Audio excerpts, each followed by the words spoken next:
Assalamualaikum warahmatullahi wabarakatuh. Saya Intan Nurhayati dengan NIM 2190302175 dari kelas C1. Hari ini saya akan menganalisa kelayakan produk atau jasa, dan produk yang saya pilih yaitu dessert box. Di sini terdiri dari 3 potensi, ada potensi rendah dengan nilai -1, potensi sedang dengan nilai 0, dan potensi tinggi dengan nilai 1. Pertama, ada analisa kekuatan ide bisnis produk atau jasa. Unit 1, tingkat diinginkan pasar terhadap produk atau jasa. Yang pertama, ada mengambil keuntungan dari tren lingkungan. Di sini potensinya tinggi karena dessert box adalah makanan yang sedang hits pada masa kini. Yang kedua, menyelesaikan masalahnya, potensi tinggi. Yang ketiga, mengatasi kesenjangan yang tidak terisi di pasar, potensi tinggi. Yang keempat, ketepatan waktu masuk ke pasar, potensi tinggi. Sekarang ini adalah waktu yang sangat tepat karena dessert box sedang hits dan tentunya pasti banyak dicari para pelanggan. Yang kelima, luasnya gagasan menambahkan nilai bagi pembeli atau pengguna akhir, potensi tinggi. Yang keenam, sejauh mana pelanggan puas dengan produk pesaing yang sudah tersedia, potensi sedang, karena ada pelanggan yang menyukai produk lain, namun ada juga pelanggan yang tidak menyukai produk itu. Yang ketujuh, sejauh mana ide tersebut mewajibkan pelanggan untuk mengubah praktik dasar atau perilaku mereka, itu potensi tinggi. Selanjutnya, unit 2, permintaan produk atau jasa disurvei langsung atau online. Yang pertama, seberapa besar kemungkinan pasar akan membeli produk atau layanan yang ditawarkan, itu potensi tinggi. Karena pasti banyak pelanggan yang ingin mencoba dan membeli produk yang baru dan sedang hits.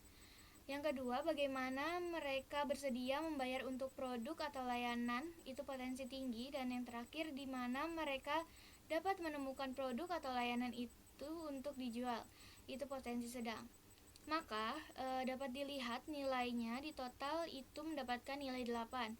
Kemudian dibagi dengan 2 unit. Jadi X-barnya adalah 4. Lembar survei 2. Analisa kelayakan target pasar atau industri. Kelayakan target industri. Di unit 1 ada daya tarik industri. Yang pertama, jumlah kompetitor. Itu banyak karena dessert box ini sedang hits, jadi banyak yang memanfaatkan untuk membuat dan dijual. Yang kedua, tahap siklus hidup industri, fase tumbuh cepat. Yang ketiga, ada tingkat pertumbuhan industri bidang ini, pertumbuhannya tinggi.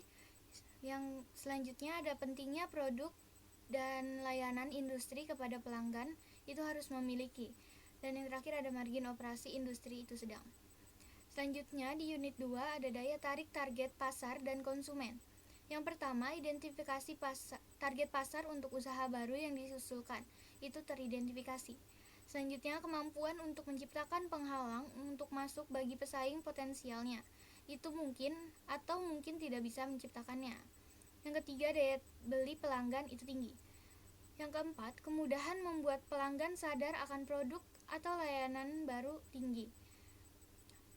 Yang kelima, potensi pertumbuhan target pasar itu tinggi.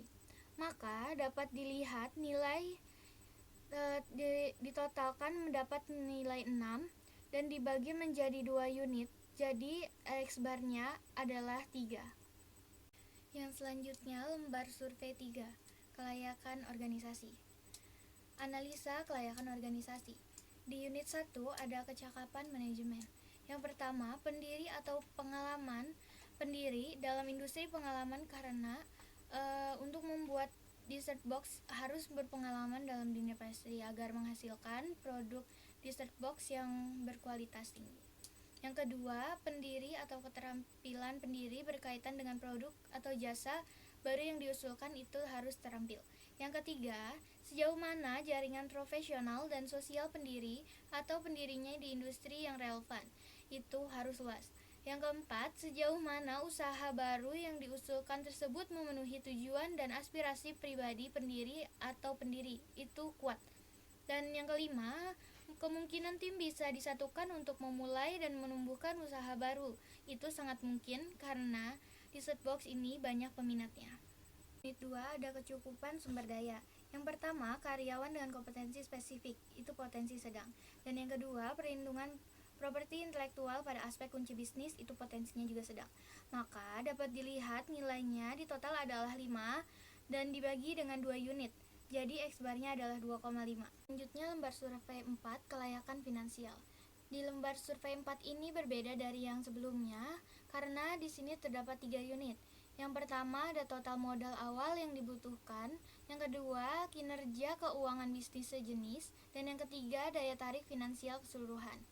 Di sini dapat kita lihat totalnya adalah 6 dan dibagi dengan 3 unit dan hasilnya adalah 2.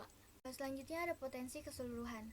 Di bagian pertama ini ada kekuatan ide bisnis. Itu nilainya adalah 4 dengan potensi sangat layak dan sarannya untuk segera diwujudkan desain produknya.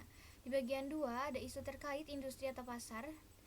Nilainya 3 dengan potensi sangat layak dengan saran untuk segera diwujudkan desain industrinya. Selanjutnya di bagian 3 kelayakan organisasi. Nilainya 2,5 dengan potensi layak dengan saran untuk segera diwujudkan desain organisasinya. Di bagian 4 ada isu finansial dengan nilai 2 potensinya layak untuk segera diwujudkan desain pembiayaannya. Penilaian keseluruhannya X-barnya adalah 2,875 yang potensinya sangat layak dengan sarannya untuk segera ditindaklanjuti langkah pengembangan bisnisnya. Dengan ringkasan, ide bisnis ini berpotensi sangat layak untuk dikembangkan dan segera diwujudkan langkah-langkah pengembangan bisnisnya.